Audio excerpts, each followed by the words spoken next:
बिहार की सियासत में उस वक्त हलचल तेज हो गई जब नेता प्रतिपक्ष तेजस्वी यादव ने चुनाव आयोग पर गंभीर आरोप लगाते हुए दावा किया कि उनका नाम मतदाता सूची से हटा दिया गया है और उनका एपिक नंबर भी बदल दिया गया है। चुनावी माहौल के बीच ये बयान जैसे ही सामने आया, राजनीतिक गलियारों में हलचल मच गई। लेकिन कुछ ही घंटों बाद चुनाव आयोग ने तेजस्वी के दावे को न केवल खारिज कर दिया बल्कि इसे झूठा और भ्रामक बताया। वहीं अब आयोग ने खुद तेजस्वी को नोटिस जारी कर जवाब तलब किया है, जिससे ये मामला और भी गंभीर हो गया है।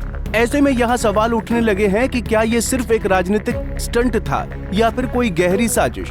दरअसल बिहार में विधानसभा चुनावों की सरगर्मी के बीच नेता प्रतिपक्ष तेजस्वी यादव एक नए विवाद में फंसते नजर आ रहे हैं। उन्होंने हाल ही में ये गंभीर आरोप लगाया था कि उनका नाम मसौदा मतदाता सूची से हटा दिया गया है और उनका एपिक यानी मतदाता पहचान पत्र संख्या भी बदल दिया गया है। लेकिन अब चुनाव आयोग ने उनके इस दावे को न केवल झूठा करार दिया है बल्कि उन्हें कारण बताओ नोटिस भी भेज दिया है। ऐसे में सबसे पहले ये जान लेते हैं कि आखिर तेजस्वी यादव का आरोप क्या क्या था। तो आपको बता दें कि राजद नेता तेजस्वी यादव ने शनिवार यानी 2 अगस्त को मीडिया से बातचीत में दावा किया था। क्या था तेजस्वी यादव का आरोप? उनके मतदाता पहचान पत्र में छेड़छाड़ की गई है और उनका नाम भी मसौदा सूची से हटा दिया गया है। उन्होंने कहा कि अगर एक पूर्व उप मुख्यमंत्री का नाम ही वोटर लिस्ट से गायब हो सकता है तो आम जनता के साथ क्या हो रहा होगा। तेजस्वी ने इसे एक साजिश बताते हुए चुनाव आयोग की निष्पक्षता पर भी सवाल उठाए थे। ऐसे में तेजस्वी यादव के इन आरोपों के बाद चुनाव आयोग हरकत में आ गया, जहां चुनाव आयोग ने तेजस्वी के आरोपों पर स्पष्टीकरण देते हुए कहा कि उनका नाम मसौदा मतदाता सूची में न केवल शामिल है बल्कि उसी एपिक नंबर के साथ दर्ज है जो 2020 के विधानसभा चुनाव के दौरान उनके नामांकन पत्र में भी लिखा गया था। RAB 04562281। आयोग ने ये भी बताया कि ये एपिक नंबर साल 2015 की मतदाता सूची में भी मौजूद था। वहीं दूसरी ओर तेजस्वी द्वारा जिस दूसरे एपिक नंबर यानी RAB 2916120 का जिक्र किया गया वो अस्तित्वहीन पाया गया है। चुनाव आयोग के सूत्रों के अनुसार इस नंबर के बारे में 10 साल से अधिक पुराने रिकॉर्ड की भी जांच की गई, लेकिन कोई वैध दस्तावेज या प्रमाण नहीं मिला। आयोग को संदेह है कि ये एपिक नंबर कभी आधिकारिक रूप से जारी ही नहीं हुआ और ये एक जाली दस्तावेज हो सकता है।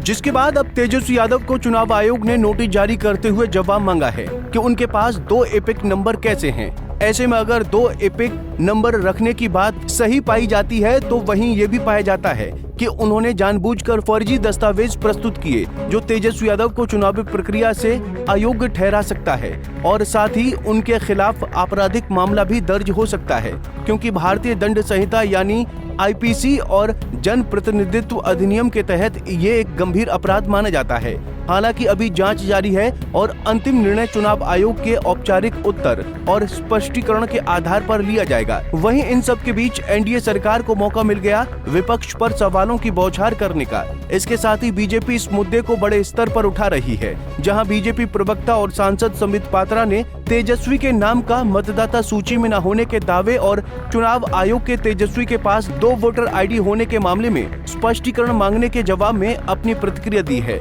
जिसमें उन्होंने तेजस्वी यादव के आरोपों और बयानों को भारत को बदनाम करने की साजिश करार दिया। उन्होंने आरोप लगाया कि तेजस्वी के पास 2 एपिक नंबर हैं और ये चुनावी धोखाधड़ी की ओर इशारा करता है। आप बताइए, ये दो एपिक कार्ड नंबर कैसे हैं तेजस्वी यादव जी के पास? क्या तेजस्वी यादव के पास 2 वोटर ID कार्ड थे?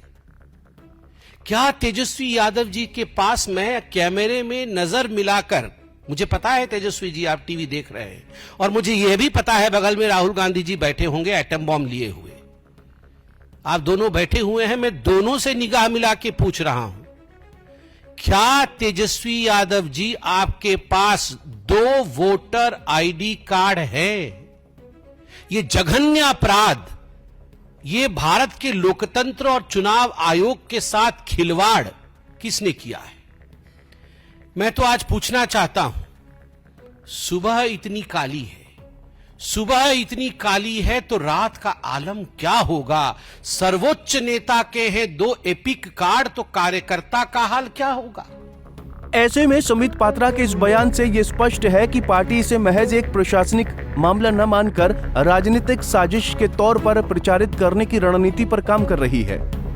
वहीं तेजस्वी यादव का दावा कि उनका एपिक नंबर बदल दिया गया और नाम मतदाता सूची से हटा दिया गया है पूरी तरह से गलत साबित हो चुका है। जहां चुनाव आयोग ने साक्ष्यों और दस्तावेजों के आधार पर इसे नकारते हुए तेजस्वी से स्पष्टीकरण मांगा है। ऐसे में अब ये देखना दिलचस्प होगा कि तेजस्वी इस मामले में क्या जवाब देते हैं और आयोग उनके खिलाफ क्या कार्रवाई करता है। Bureau report, Punjab Kesari TV.